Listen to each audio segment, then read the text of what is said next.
Imagine you wake up one morning and you have a sore throat. Your nose may be running, your eyes are watering, you might start coughing. Fast forward a couple days, 3 to 5, you begin developing a rash around your face, your neck, possibly on your arms. If you're lucky, this is the worst of your illness. You'll recover in no time and you'll be just fine. But if you're one of those unlucky people, you might suffer from respiratory problems due to pneumonia. You could very well die. You could also possibly suffer from disfiguring scars, ear infections, and sometimes, in rare cases, about 1 in 1,000 people develop encephalitis, which can lead to permanent mental disabilities. Even if you recover from your disease, full recovery, feel fine, 7 to 10 years down the road, you could develop SSPE, subacute sclerosing panencephalitis. This is a progressive, life-altering disease that more often than not can prove fatal. What I've just described for you is what could happen if you contract measles, also known as rubeola. And due to an increase in people deciding against using vaccinations for their kid, there has been a recent increase in communicable diseases. So why am I bringing this up? If there's a vaccine, why are people not using it? This disease is almost eradicated. How is it making a comeback? The vaccine for measles comes in a conjugated form, along with measles, mumps, rubella, all together. First injection can be given as early as 9 months of age, then another one as early as 4 weeks later. Ideally, you'd have had both those shots by the time you're 6 years old. Again, I ask, why are we not using this? Why are people choosing not to vaccinate their children? The choice to not vaccinate your children has been around since 1796, when Edward Jenner first began developing vaccines for smallpox.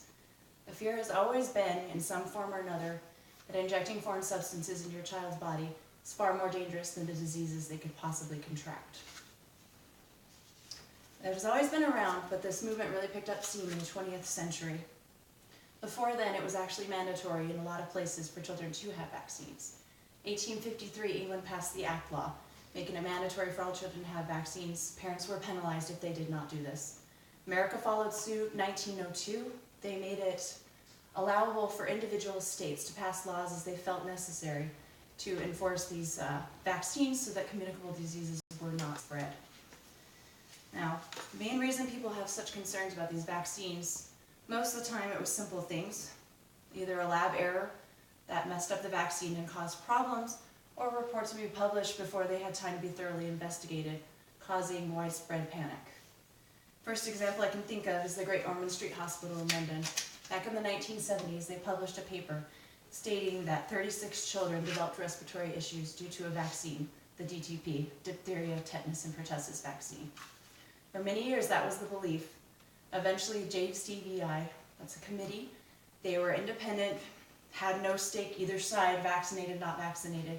They did research and they found that that was not founded, that there was no correlation between those symptoms and the vaccination. But by this time, many people had already decided it was too dangerous. They didn't want to hurt their children. They didn't want to use the vaccines. Took another hit in 1998. This was the time when an English doctor decided to publish a paper stating that autism was linked to MMR vaccines. His name was Andrew Wakefield. 2011, another report was published. They had found evidence he had falsified information for financial gain. And again, they disproved the correlation between these symptoms and between vaccinations. Again, it was much too late. Well over 10 years later, generation after generation, many people had raised their children without vaccinations. Thousands and thousands of children. They were so concerned for their children's safety, they weren't willing to risk that. They didn't want to have those injections, even though it made those children susceptible to many, many communicable diseases.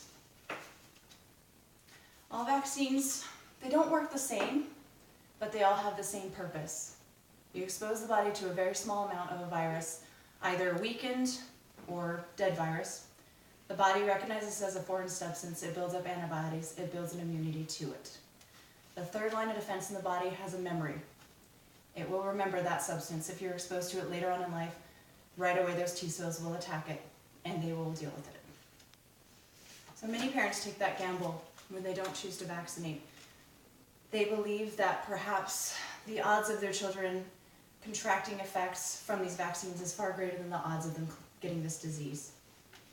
Well, in a limited scope, they might be right.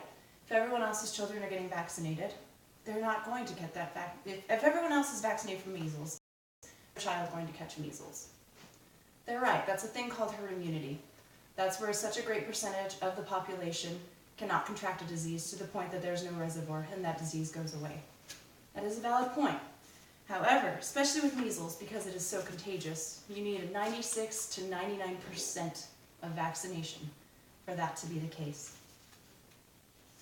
And the other thing about viruses, bacteria, protozoa, fungi, all these different microbes that cause diseases, they don't stay the same. They evolve, they change.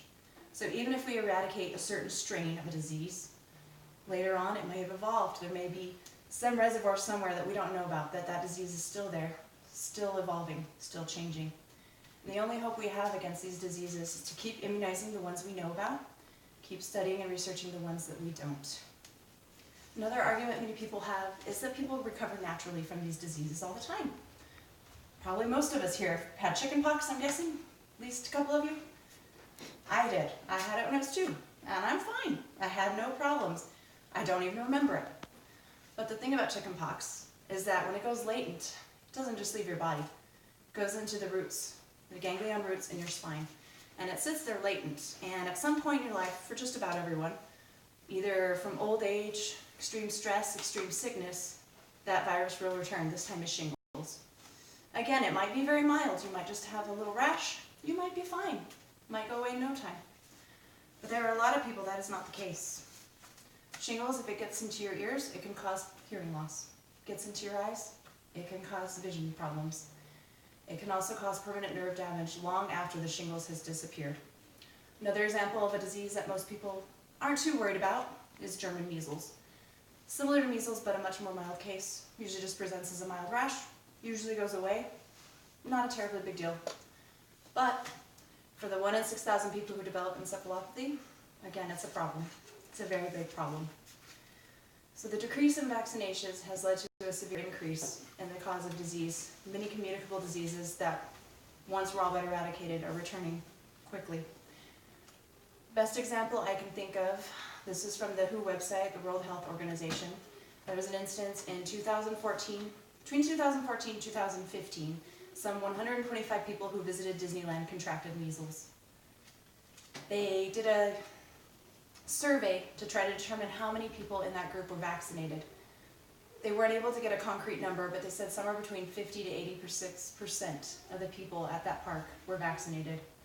As I said, herd immunity for measles, you have to have at least 96% of the population vaccinated. So here in America, affluent first world country, we still are well under the herd immunity. We're not getting the vaccinations as they need to be done. As a result of the Disneyland incident, California passed Senate Bill 277, and people there are no longer allowed to skip out on vaccines due to religious reasons, personal reasons. It is mandated. So in conclusion, I am not here to tell you that vaccines are the answer to everything or that they're perfect. And I understand that they're a very big deal. And being a parent and protecting your children is a very big deal. And it's your responsibility to make sure they're safe. And sometimes that's a tricky balance between a known substance and what might be in it that you don't know about. But what I can tell you is if you have any reservations about getting your children vaccinated, do the research for yourself. Look at the statistics between decrease in vaccination, increase in communicable diseases. I think if you look into the numbers for yourself, you're going to see that vaccination has saved a lot of lives and will continue to do so. This time, could I answer any questions for anyone? Yes. Is it just America that's having problems with anti-vaccinations? No, it's primarily first world countries, definitely. You don't hear about that a lot in third world countries. Most of those places, they're so happy if they even have an option for the vaccine. They don't hesitate. A lot of stories come from the UK as well. A lot of the information on the WHO website involves England specifically for a lot of the vaccine movement issues. Any other questions? All right, thank you very much.